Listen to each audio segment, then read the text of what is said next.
Assalamualaikum warahmatullahi wabarakatuh. Kami dari kelompok 4, saya Hanindya, teman saya Anissa, Zainal, dan Faiz. Di sini saya akan menjelaskan dua korelasi dan satu prediksi dari dataset COVID-19 tanggal 24 November 2020. Untuk Anissa akan menjelaskan bagaimana cara menganalisis data dari Google Trends. Dari tool Google Trends. Untuk Zainal akan menjelaskan bagaimana cara menganalisis data dari tool Google Keyword Planner. Untuk Faiz akan menjelaskan bagaimana cara menganalisis data dari tool Facebook Audience Insight. Nah, di sini saya akan menjelaskan tentang data COVID-19 pada tanggal 24 November 2020 pukul 4.00 waktu Indonesia Barat.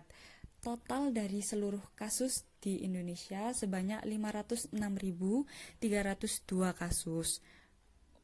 Untuk yang sembuh ada 425.313. Untuk kasus kematian ada 16.111.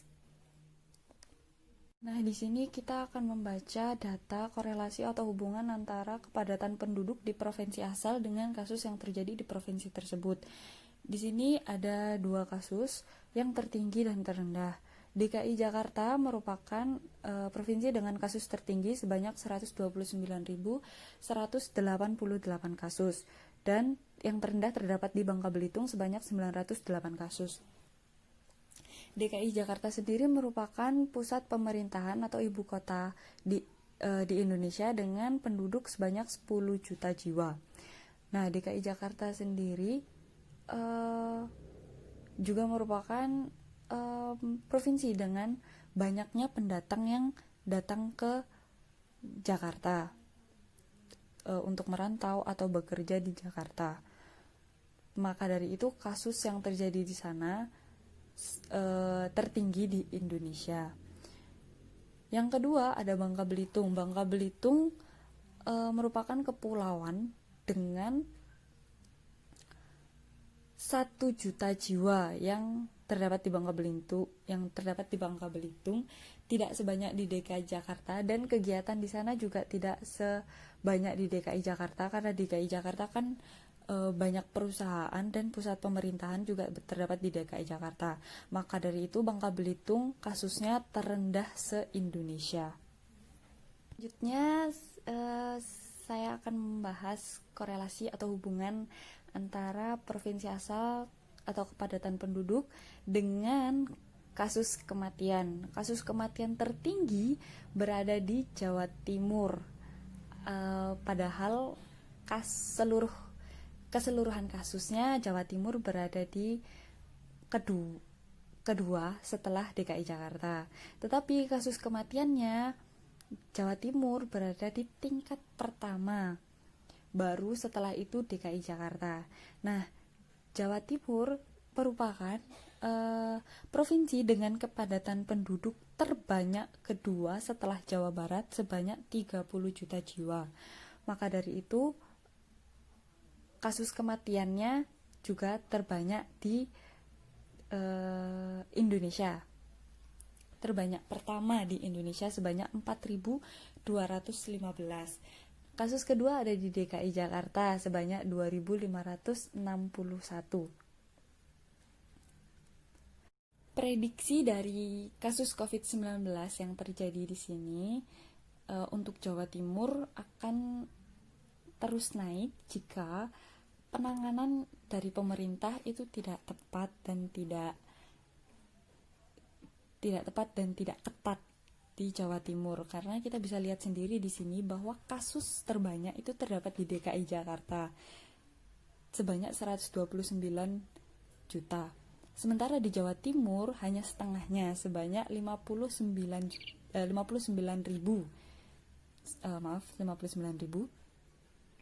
Tetapi kasus kematiannya paling banyak itu di Jawa Timur. Maka dari itu jika pemerintah tidak bisa ketat dan tepat dalam penanganan COVID-19, maka kematian di Jawa Timur akan terus meningkat.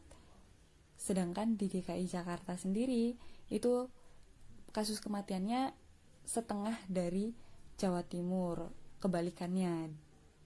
Jadi di sini bisa dilihat bahwa kasusnya itu kasus dan kematian di Jakarta dan Jawa Timur itu berkebalikan seperti itu. Assalamualaikum warahmatullahi wabarakatuh. Perkenalkan, nama saya Anissa Bida. Di sini saya ingin menganalisis dari tool Google Trends. Nah, di sini saya ingin membandingkan dari 3 brand kosmetik. Yang pertama itu ada Maybelline, Makeover, dan Implora. Nah, di sini dari yang ketiga brand tersebut itu ternyata yang paling tinggi minatnya adalah Implora, disusul dengan Makeover dan Maybelline. Nah, di sini teman-teman juga bisa lihat untuk minat brand Implora itu paling banyak di daerah Tulungagung, itu ada 88%. Terus disusul sama daerah Sidoarjo 86% dan juga Klaten 80%. Selanjutnya untuk minat wilayahnya paling tinggi itu ada di daerah Jawa Timur. Terusan disusul dengan Lampung 80%, lalu Jawa Tengah 79%. Untuk query terkaitnya brand Implora, permintaan yang paling tinggi itu ada di Implora lipstick, terus lip Implora, dan juga ketiga itu harganya Implora. Lalu untuk minat subwilayah dari brand kosmetik Makeover mempunyai minat yang paling banyak, di mana nilainya mencapai 100%. Lalu disusul oleh Bali 92% dan Jawa Barat 73%. Untuk query terkaitnya brand Makeover tertinggi sampai 100%. Lalu Makeover Power Stay itu mencapai 87% dan Makeover Foundation mencapai 76%. Selanjutnya untuk brand yang terakhir yaitu adalah Maybelline, yang minatnya ternyata lebih sedikit dibandingkan 2 brand sebelumnya. Brand Maybelline mempunyai subwilayah paling tinggi itu ada di daerah Aceh yang mencapai 100%. Lalu selanjutnya disusul sama Jogja itu 99% dan Sumatera Selatan 91%. Lalu selanjutnya untuk query terkaitnya di sini ada yang pertama lipstick Maybelline 100%, maskara Maybelline 35% dan maskara Maybelline 19%. Cukup sekian dari saya, selanjutnya dijelaskan oleh teman saya.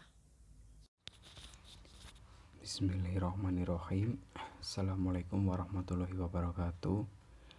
Perkenalkan, nama saya Zainal Abidin, NPM saya 217 01081231231. Di sini saya akan menjelaskan tentang Google Keyword Planner. Google Keyword Planner merupakan salah satu aplikasi dari Google yang membantu para pengiklan Google Awards dan pelaku SEO untuk dapat meriset kata kunci yang paling dicari oleh pengguna mesin pencari Google. Dengan menggunakan Keyword Planner, tentunya pengguna tidak usah berusaha payah mencari kata kunci yang potensial untuk dijadikan kata kunci pada periklanan mereka. Seringkali para pelaku advertiser dan pembisnis online merupakan salah satu fase utama dalam hal riset kata kunci. Padahal dengan riset kata kunci akan membantu mereka dalam mencari berbagai peluang yang bisa dimanfaatkan untuk mendatangkan pelanggannya. Nah, Google Word Planner dibuat untuk mempermudah pengguna dalam melakukan aktivitas riset kata kunci dengan mudah. Ada banyak sekali manfaat yang bisa didapat. Salah satunya adalah bisa mengetahui kata kunci yang paling unggul dan dicari oleh pengguna Google. Selain itu, bagi pengguna Google Awards juga bisa menentukan bid atau harga yang diberikan untuk satu klik dengan mudah dengan memanfaatkan saranan dari Google. Selain itu juga bisa memantau kompetitor yang sering menggunakan kata kunci yang serupa. Setelah mengetahui Google Keyword Planner itu sendiri, maka di sini saya akan menjelaskan bagaimana cara riset keyword. riset keyword itu sendiri sangat penting bagi yang mempunyai website, karena riset keyword itu fungsinya untuk pendataan traffic atau pengunjung. Contohnya, jika memiliki target kata kunci yang banyak pencariannya, maka bisa digunakan riset keyword terlebih dahulu agar pengguna di web kamu banyak. Nah, di sini saya akan menggunakan Google Keyword Planner untuk mencari kata kunci yang banyak dikunjungi.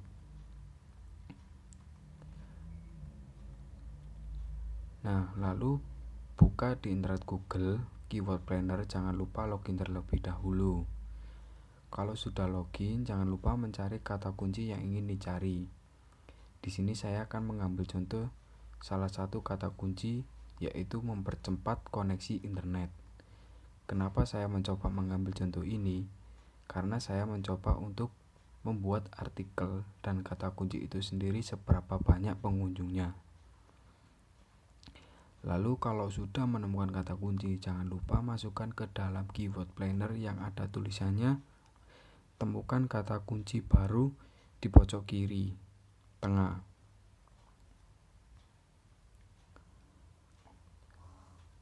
Kalau sudah memasuki kata kuncinya, jangan lupa klik dapatkan hasil. Nah, setelah mengetahui hasil dari kata kunci ini, jangan lupa tahap selanjutnya untuk mendownload ide kata kunci yang tertera di pojok kanan atas.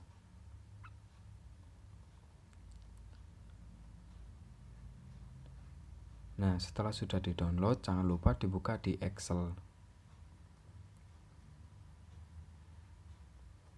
Nah, ini adalah kumpulan kata kunci yang akan kita riset.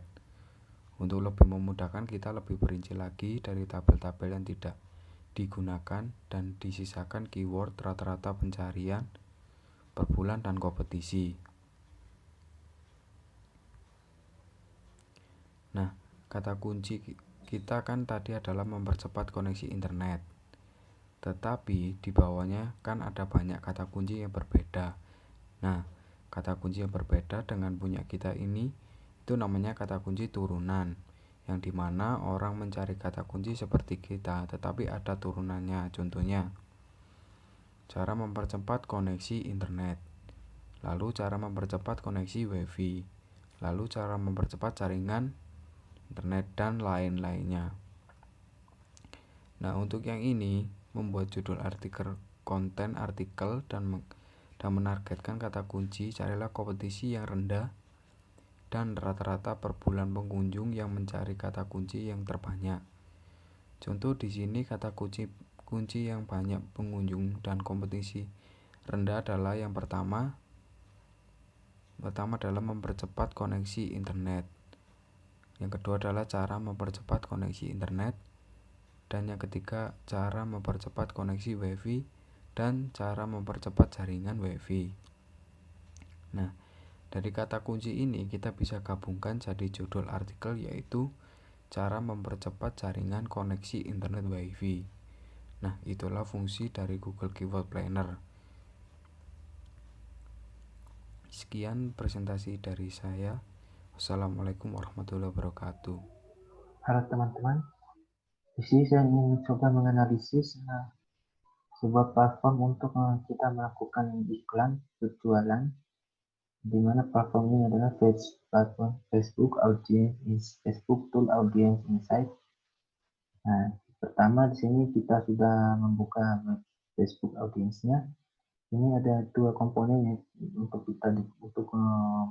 untuk kita pilih. Kita mau memilih orang yang terkoneksi ke halaman Facebook kita atau yang semua orang yang ada di Facebook. Kalau saya dari ini untuk semua orang yang ada di Facebook. Kita coba klik sekarang teman-teman. Nah, di sini tampilannya sudah terlihat semua. Nah, karena saya ingin berjualan jilbab, jadi saya ingin target pasar saya di sini adalah negara yang saya target adalah negara Indonesia, karena mayoritas penduduknya itu Muslim. Ini kita coba mengetik Indonesia.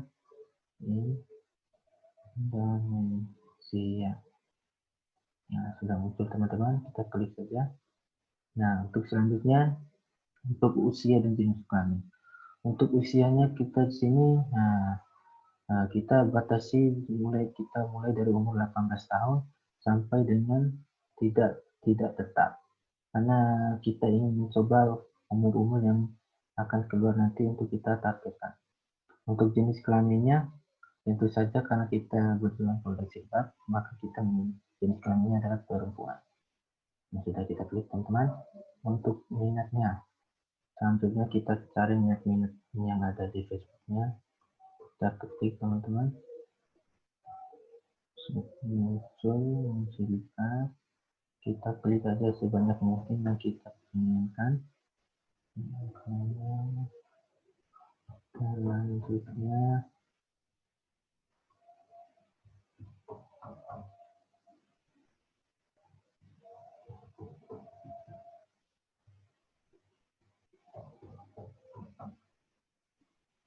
baik, mungkin ini saja teman-teman. Ada 6 minat yang kita pilih teman-teman. Nah, sudah kita selanjutnya kita ada tingkat hubungan, tingkat lanjut, status hubungan, pendidikan, kerjaan, segmen pasar, orang tua, dan lain sebagainya.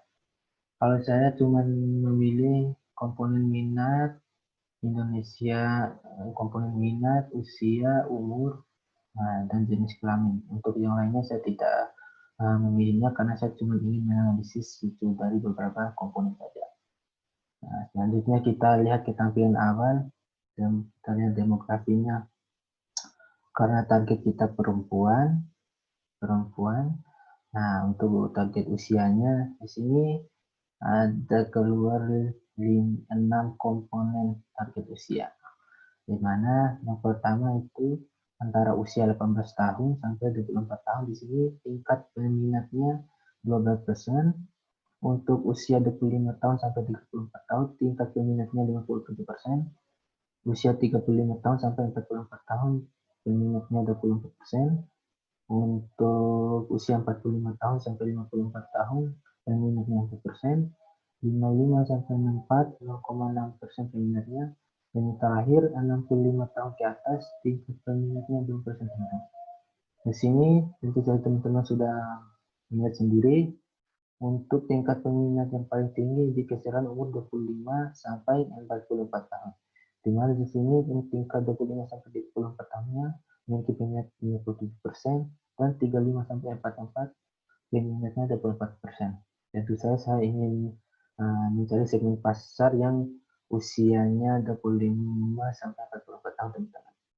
Untuk status hubungan teman-teman, di sini ada 4 komponen. Yang pertama lajang, berpacaran, bertunangan, dan menikah. Untuk komponen lajangnya peminatnya 10% teman-teman. Untuk berpacarannya 3% peminatnya, bertunangannya 3% juga teman-teman. Dan untuk komponen menikahnya, di sini yang paling tertinggi yaitu tingkat peminatnya 84% teman-teman. Jadi tentu saja saya memfokuskan pasar feedback saya di komponen yang menikah, itu memiliki peminat paling banyak yaitu 84%. Untuk tingkat pendidikannya di sini ada 3 komponen. Yang pertama pendidikan SMA, yang kedua perguruan tinggi, dan yang terakhir pendidikan pasca sarjana. Tentu saja di sini yang paling tinggi adalah perguruan tinggi 64%, dan yang kedua adalah SMA memiliki peminatnya 32%. Tentu saja juga saya ingin menargetkan produk saya di tingkat perguruan tinggi dan SMA. Untuk jabatan di sini ada banyak sekali komponennya teman-teman. Ada komunitas dan layanan sosial, edukasi dan perpustakaan, bisnis dan keuangan, layanan administrasi, perawatan kesehatan dan layanan medis, manajemen, penjualan, dan lain sebagainya. Sini mereka bervariatif sekali. Ada yang 28%, 19%, 10%, 27%, dan lain sebagainya. Untuk komunitas dan sistem ini bandingannya lebih dari 250%. Nah, selanjutnya kita buka tampilan barunya itu untuk suka halaman. Nah, untuk suka halaman sini banyak sekali untuk kategori populer. Di sini ada 10 komponen teman-teman yang saya ambil. Ini ada bisnis lokal, nama tokonya Hijab Marbury by Tamasai, perancang busana, terus dari toko Nurjana Collection Indonesia, toko pakaian, tas, koper, desain and fashion, toko grosir, perusahaan retail, toko pakaian bintang ini banyak sekali teman-teman. Untuk komponen untuk tampilan selanjutnya, untuk suka halaman. Di sini yang kita pilih tadi ada aksesoris slipper murah di sini. Pemirsa di Facebooknya 211,9K. Untuk pengguna FB-nya di sini 369,6K. Untuk jilbab Medina untuk pemirsanya 282,7K. Profil jilbab murahnya 32,1K. Eyeliner Bitik 35,9K dan lain sebagainya teman-teman. Untuk selanjutnya kita buka tampilan lokasinya. Kita analisis dulu dari lokasi yang kita ada di sini. Nah, di sini kita karena dari awal kita sudah menargetkan pasar di negara Indonesia, tentu saja kota-kota yang muncul sini banyak sekali teman-teman. Untuk kotanya sini ada Balikpapan, pilihan pemirsanya 0,5%, sedikit, namun tingkat peminatnya lebih dari 400% teman-teman. Nah, kita bandingkan dengan kota-kota yang lain ada Lamongan, tingkat peminatnya 0,5% juga, dan tingkat penontonnya 0,5%, dan peminat feedbacknya ini banyak sekali teman-teman, lebih dari 100%. Di sini ada kota Yogyakarta, tingkat pemirsanya 1%, namun peminatnya lebih dari 267% teman-teman. Masih banyak kota-kota lainnya lagi teman-teman.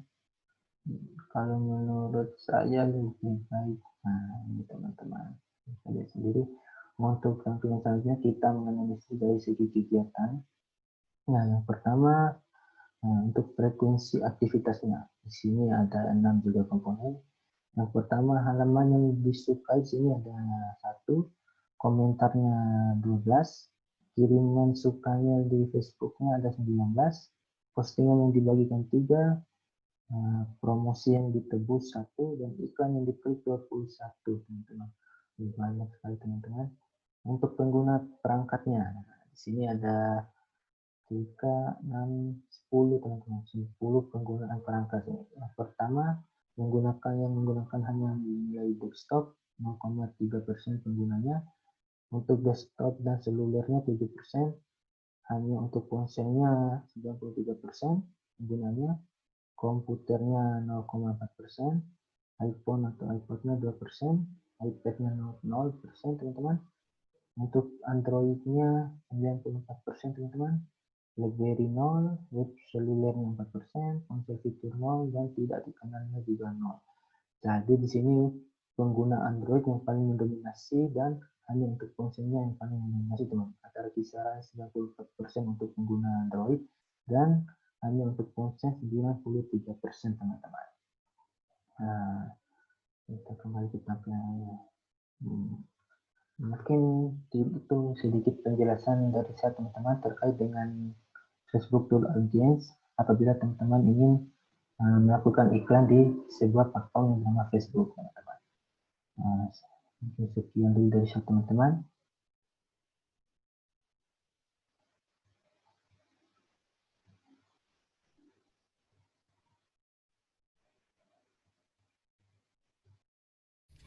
Terima kasih, semoga informasi tadi bermanfaat. Wassalamualaikum warahmatullahi wabarakatuh.